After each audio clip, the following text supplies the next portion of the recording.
Para saber cómo jugar Leyenda, el juegazo de rol argentino, hay que aprender sobre los escenarios y los personajes, y en este video te vamos a contar todo lo necesario para que salgas jugando. Como ya les contamos en el video anterior que pueden ver en el link de acá arriba, este es un juego sin un set en específico y muy libre, por lo que lo puedes usar en el universo que te imagines. Lo ideal es que puedan ir a ver el video anterior para que puedan entender conceptos que vamos a mencionar acá y que ya explicamos antes. Uno de los grandes atractivos de Leyenda es que no hay límites en el mundo que quieras crear y tampoco reglas opresoras que detengan el roleo. Está pensado para que se pueda ir creando una historia épica entre los jugadores y el director, siendo este a veces solo un guía que ayuda a encauzar las acciones de los jugadores. Como todo juego de rol, antes de sentarse hay que preparar algunos detalles. Elegir el universo o escenario en el cual vamos a jugar y qué personajes interpretarán los jugadores. Con respecto a los escenarios, el manual nos ofrece una guía extensiva y muy clara de cómo crearlos, pudiendo plantearlos de manera 100% original o tomando referencias de la historia o de series y películas. Pero por suerte, Leyenda posee en su manual 4 escenarios ya creados y listos para jugar, de manera que el director solo tenga que elegir uno, leerlo y tomar nota de algunos detalles. Los jugadores, por su parte, deberán elegir uno de los trasfondos de personajes que el escenario ofrece, así como seleccionar entre una serie de variables que les servirán como guía para interpretar su personaje. Ahora sí, veamos más sobre los escenarios. En el video que te mencionamos al principio ya te describimos un poco los escenarios que vienen en el manual, pero en este caso vamos a hablar de un quinto escenario. Sí, existe un quinto escenario y es totalmente gratis. Lo puedes encontrar junto con la guía de inicio rápido, que explica las reglas de manera simple y concisa en leyendarpg.com en la sección de descargas. El escenario se llama Frontera en Disputa y trata sobre unos colonos que llegaron a las lindes de un bosque desplazando a unos nativos que allí vivían, que preferían ocultarse entre los árboles antes que pelear. Lamentablemente los dos pueblos nunca pudieron ponerse de acuerdo, y cuando una sacerdotisa de los colonos abandonó su rígida fe para pactar con el bosque, una plaga azotó a los invasores. Una plaga que solo los nativos pueden curar. Sin embargo, los sacerdotes de los colones... ¿Lo puedes decir de vuelta? Porque dijiste los colones. Los colones, dije. Sí. Sin embargo, los sacerdotes de los colones afirman que esta desaparecerá. ¡Ay, los colones! Sin embargo, los sacerdotes de los colonos afirman que esta desaparecerá solo si se tala por completo el bosque y se da caza a la sacerdotisa traidora. Como ven, el escenario ya nos da una breve descripción de cuál es la situación en la que las comunidades se encuentran y los conflictos en los que se hallan involucrados. Es en este punto donde la leyenda comienza. Pero toda comunidad tiene su cultura y sus reglas morales, y para ello el escenario nos presenta los valores, que son los lineamientos morales en los que los personajes se irán desenvolviendo. Los valores de las comunidades son básicamente los criterios que tiene la misma para definir quién es un miembro valioso, admirable y en esencia virtuoso. Quien transgreda estos valores se verá duramente juzgado y posiblemente castigado. Toda crisis a la que se enfrenta la comunidad pondrá en jaque estos valores, y es muy probable que al final, cuando la crisis sea superada, estos cambien o no tengan tanta importancia. El escenario Frontera en Disputa nos presenta una serie de valores. Por ejemplo, uno de los más importantes de la comunidad nativa se llama Pactos Nativos, y dice así: toda ayuda debe ser recompensada o dejarán de ayudarte. Todo agravio debe ser castigado o se aprovecharán de tu debilidad. Mientras que los colonos creen en la cooperación colonial, que dice así: nunca pidas ni esperes nada a cambio de tu ayuda. Ayuda si sabes más y acepta siempre la ayuda de quien más sabe. Como pueden ver en estos ejemplos, las dos comunidades tienen valores completamente diferentes, y es acá donde Leyenda tiene uno de sus puntos fuertes. Al explicarnos el conflicto y aprender sobre los valores, podemos ver claramente por qué estos dos bandos se encuentran en la lucha, y esto nos da 1000 herramientas tanto a los jugadores como al director para rolear y meternos en personaje. Y además esto nos lleva directamente a la premisa. La premisa, como explicamos en el video anterior, es una pregunta dramática atada a la crisis que están viviendo las comunidades del escenario. A medida que el juego se vaya desarrollando, los jugadores van a tener que encontrar una respuesta a esta pregunta. Mientras la premisa no tenga respuesta, el problema seguirá quejando a la comunidad y el juego continuará. Una vez que la premisa sea resuelta, entonces el juego se dará por terminado y se pasará al epílogo para cerrar el escenario. Pero no nos adelantemos, eso lo vamos a ver al final. La premisa de Frontera en Disputa es: ¿puede haber hermandad entre pueblos tan diferentes? ¿En qué consiste tal hermandad? Los jugadores irán jugando a través de actos, separados por interludios, y en cada uno se consultará con el coro si la pregunta fue resuelta. Ni siquiera el director sabe cuántos actos durará la partida. Puede ser que se resuelva relativamente rápido y termine pronto, o puede ser que se necesiten jugar varios actos o incluso partidas para resolver la premisa. Para ayudar al director a guiar a los personajes a través del escenario, este también nos brinda de otras herramientas. Una de ellas son los personajes no jugadores importantes. Estos son explicados casi al final del escenario y nos brindan personajes importantes para la trama. Por ejemplo, la bruja madre, que es la sacerdotisa que abandonó a los colonos, se ha convertido en el poder principal y más influyente en el bosque. Pero también este escenario nos presenta a los sacerdotes enmascarados, cuyo objetivo es purgar a los traidores y herejes de la faz de esta tierra. Es importante que el director los tenga muy presentes a lo largo de la partida, pero principalmente atados a los personajes que creen los jugadores. Por ejemplo, si creemos que puede sernos útil para responder la premisa a través de la interacción con los personajes. Por suerte, para darnos una mano con esto, el escenario nos presenta las propuestas de situación, o PS. Los PS son situaciones que podemos traer en cualquier momento de la partida que afectan directamente a la comunidad y a los jugadores y que los insta a actuar. La idea es siempre usarlas para mover la partida en dirección a la resolución de la premisa, como también para aumentar la tensión, acentuar la guerra o hacer énfasis en las costumbres, los pactos nativos y las máscaras de los colonos. Algunos ejemplos de estas propuestas de situación son sabotajes, emboscadas, tragedias o augurios. No queremos hablar de ellos en detalle porque la idea es que solo el director los tenga en cuenta, no así los jugadores, para que de esta manera se puedan sorprender y reaccionen de la manera más realista a medida que se vayan presentando. Pero realmente son herramientas muy útiles a la hora de dirigir la partida, en especial si tenés jugadores que son tímidos y que quizás necesitan un empujoncito para poder tomar las riendas del asunto y llevar su leyenda en dirección hacia la premisa. Finalmente tenemos el acto 0. Esta es una escena que ayuda a los personajes a involucrarse con el mundo y nos presenta el conflicto de lleno. En el escenario de Fronteras en Disputa, nos recomiendan que sea en la frontera entre el Bosque Encantado y el pueblo colono, con una lucha a punto de suceder entre leñadores y nativos. Acá es donde el director debe preguntarles a los jugadores dónde se encuentran, y también pedirles que describan sus personajes para que el resto de la mesa pueda imaginarlos. Además deben tomar una decisión. ¿Iniciarán el conflicto? ¿Tratarán de evitarlo o huirán? Bueno, entonces listo, ya es hora de jugar. No, espera, ¿no te estás olvidando algo? Pero si ya explicamos todo. Ah, bueno, sí, si les está gustando este video, por favor suscríbanse, que les traemos contenido como este todas las semanas. Ahora sí, bueno, vamos a jugar. Sí, está bien, igual me refería al tema de los personajes. Ah, sí, los personajes. Cada escenario nos presenta 4 trasfondos con personas muy involucradas en el conflicto. En Frontera en Disputa tenemos los siguientes: Brujo del Bosque, Protector Indígena, Sacerdote Enmascarado y Colono Talador. Como pueden ver, hay personajes en ambos bandos, así que lo ideal es que si jugaste mucho Dungeons & Dragons, sacarte la idea de la cabeza de una party o grupo que va hasta el baño juntos. En esto, Leyenda es completamente diferente. Una vez que decidiste qué personaje te llama más la atención, tenés que definir un par de aspectos más. Tomemos por ejemplo el personaje de Brujo del Bosque. Como nos dice en la descripción del trasfondo, este PJ hizo un pacto de brujería y ahora puede ofrecer un don particular a cambio de un favor. Pero quien acepte el don solo accederá a este mientras mantenga el favor y permanezca en el bosque. Suena interesante, ¿no? Lo mejor de estos trasfondos prediseñados es que ya tenemos una base preestablecida y varias opciones de personalización para elegir su origen, rasgos legendarios, motivación y relaciones. En la guía de inicio rápido solo contamos con 2 opciones para cada caso, pero en el manual tenemos 4 opciones y la verdad que cada una está mejor que la otra. Veamos las que tenemos para el Brujo del Bosque. En origen tenemos para elegir si somos colono o nativo y nos detallan las circunstancias por las que nos volvimos brujos.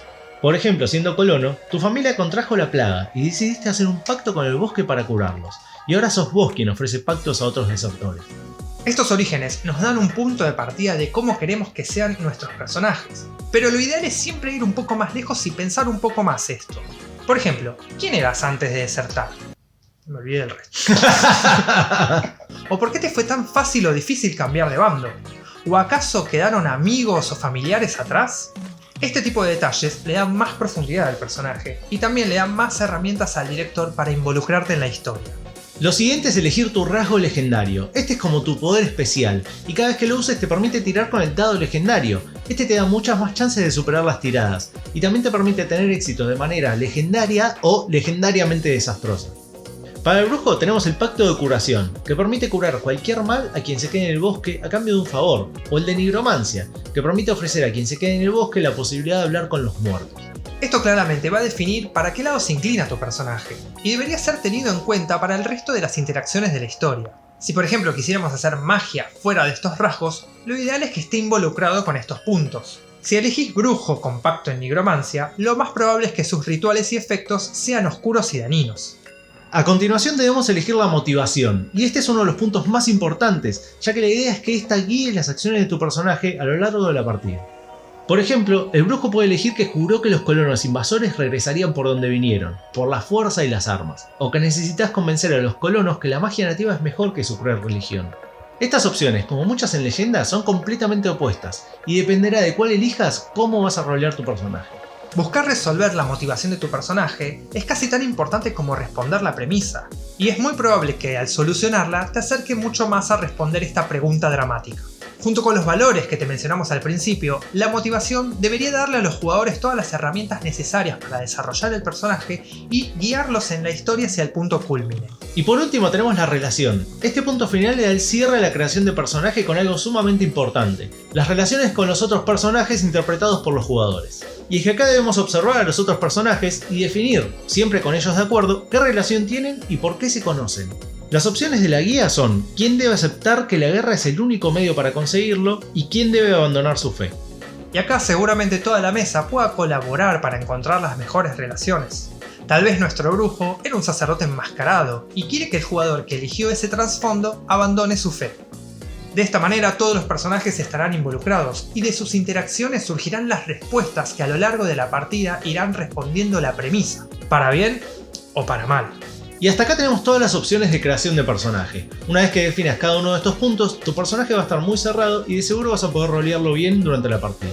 Sin embargo, nos queda algo muy importante para todos los juegos de rol. Estas son las capacidades, básicamente las herramientas que nos ofrece Leyenda para superar pruebas tirando dados. Es importante definir qué entra como prueba en este sistema. Mientras que en Dungeons & Dragons a veces parece que hasta para caminar tenés que tirar dados, en Leyenda la idea es definir desde un comienzo si una prueba es necesaria o no. Si seguimos con el ejemplo del brujo del bosque, probablemente hacer florecer una rosa sea suficientemente sencillo para un brujo experimentado como para necesitar una tirada. Pero si queremos florecer una rosa en un campo maldito y yermo para impresionar a unos colonos a que se unan a nuestra causa, probablemente sea un poco más difícil, por lo que deberíamos realizar una prueba y la dificultad va a estar dictada por el director, siendo 4 decente y 10 legendaria. Si la prueba fuera imposible, como hacer florecer la rosa en un campo de lava, la tirada probablemente no sería realizable, así que no es necesario hacer la prueba. Entonces, volvamos al trasfondo y veamos las capacidades del brujo. Existen 4, y cada una tiene asignado un dado. Consenso con un dado de 10, práctica con un de 4, ritual con un de 8 y violencia un de 6. Vemos algunos ejemplos de acciones que encajan con cada capacidad para entenderlas. Las de consenso incluyen halagos, amenazas veladas, propuestas, exigencias y otras acciones sociales. Las acciones de ritual incluyen hechizos, invocaciones, encantamientos, preparación de pociones, activación de talismanes y otras acciones que busquen cambiar el curso natural de las cosas por medio de una ceremonia o ritual. Aunque si tu universo es más futurista o tecnológico, también puede incluir interacciones con máquinas o dispositivos. Las acciones de violencia son las más obvias. Ataques con el cuerpo, armas, intentos de apresar y reducir, o incluso amenazas explícitas y bien fundadas. Por último nos quedan las de práctica, que incluyen todo lo que no esté directamente bajo el dominio de otra capacidad, especialmente si encaja bien con el origen de tu personaje. Para realizar una prueba, el jugador primero debe anunciar su intención. Por ejemplo, nuestro brujo declara que quiere calmar a unos nativos iracundos que planean realizar un ataque contra los leñadores colonos. Dependiendo de cómo quiera realizarlo, va a cambiar la capacidad que va a usar. Podría usar ritual para invocar ramas místicas y apresarlos, o directamente noquearlos a los golpes con violencia. Pero como su mejor capacidad es consenso, va a intentar calmarlos hablándoles. Una vez que la capacidad fue elegida, el director debe decidir qué tipo de intención encaja mejor con esa acción. Y existen 4 tipos de intenciones. Eliminar a otro personaje de la escena, ya sea incapacitándolo, asesinándolo o bueno, lo que se te ocurra similar a esto. Evitar o reducir un peligro, coste o daño. Esto también sirve para recuperarnos de una secuela y cuando no estamos seguros de qué intención usar. Influir a otro personaje para que haga, diga o piense algo específico. Y obtener cierta información, ventaja o recurso, sea porque lo descubrió, lo fabricó, lo robó, entre otros. Teniendo en cuenta la acción que desea realizar el brujo, ya definimos que la capacidad es consenso, entonces la intención sería influir. Ya definido esto, el director anuncia cuál es la dificultad. Nosotros consideramos que es un 6, teniendo en cuenta que los nativos están muy enojados. Se realiza la tirada de dado, en este caso un de 10, y si sacamos 6 o más, listo, superamos. Y el jugador decide cómo describir su victoria, roleando la conversación hasta que los nativos se calmen. Pero si sacamos un 5 o menos, entonces fallamos, no logramos lo que intentábamos hacer y es el director quien describe lo que pasa. Sin embargo, cada vez que se falla una tirada, el jugador debe anotar un aprendizaje en el tipo de intención que utilizó, en este caso, influir. Si en algún momento un jugador tiene 2 aprendizajes en una intención que va a usar, puede elegir borrar las marcas y sumar un +3 a la tirada. Sin embargo, no todo está perdido para el jugador. Si no está conforme con los resultados obtenidos de la tirada, puede volver a intentar. Al invocar esta regla, el PJ sufre una consecuencia negativa y puede volver a tirar utilizando una capacidad que no haya utilizado antes. Por ejemplo, podría intentar utilizar la salida violenta que planteamos antes y noquear a sus compañeros nativos. Ahora bien, cada vez que vuelva a intentarlo, sufrirá otra consecuencia negativa. Estas implican un perjuicio extra o inesperado. Siempre son resultado de las acciones del personaje y si merma de alguna manera alguna de las capacidades, hay que anotar una secuela. Si un jugador acumula 3 secuelas bajo una misma capacidad, significa que está incapacitado en ella, y no podrá realizar pruebas con la misma hasta curarse, ya sea con una prueba específica como ir a un curandero o algo así, o por un periodo largo de tiempo en un interludio donde el director decida que se pueden curar algunas secuelas. Y por último tenemos el rasgo legendario.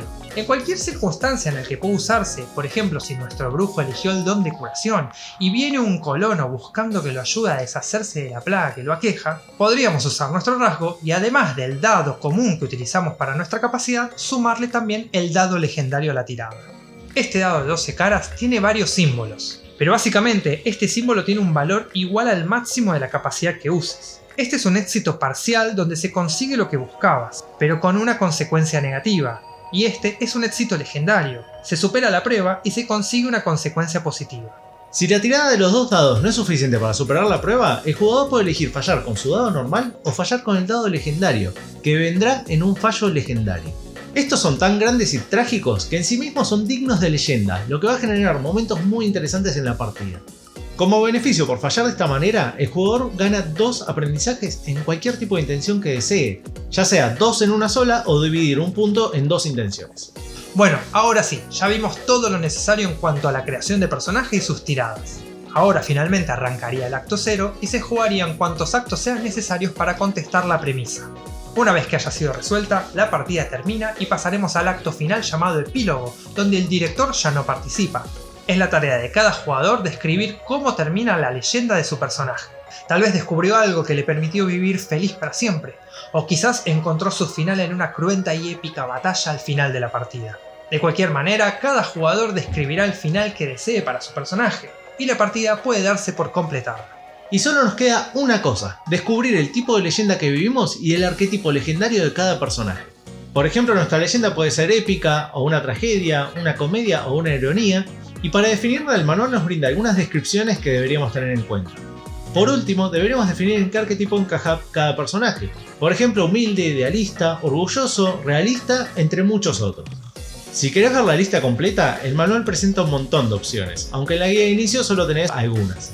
Leyenda es un juego muy libre, y los resultados de cada partida son imposibles de conocer antes de jugarla, porque realmente el juego cumple en construir una leyenda entre todos, entre los jugadores, el coro y el director. Nos brinda de todas las herramientas necesarias para que fluya y nunca se detenga la historia. Es importante aclarar desde un principio que este juego no es como el resto. Los jugadores deben ser proactivos en buscar la respuesta a la premisa y siempre actuar acorde a su motivación, buscando que cada escena sirva para avanzar un poco más este proceso. Es necesario que tomen el papel de protagonistas vitales. Son ellos los que van a cambiar el curso de la historia, para bien o para mal, y es un poder que deben estar muy listos para afrontar. Leyenda es un juegazo de rol, y la verdad que nos llevó bastante tiempo armar este video, así que si les gustó, les pedimos que se suscriban, que nos dejen un comentario, que le den like al video, y les recordamos que hace muy poquito lanzamos Cafecito, donde nos pueden dar una mano para seguir trayendo contenido como este. Y si tienen alguna duda sobre cómo es el formato general del juego, les dejamos al final este video para que puedan ir a verlo.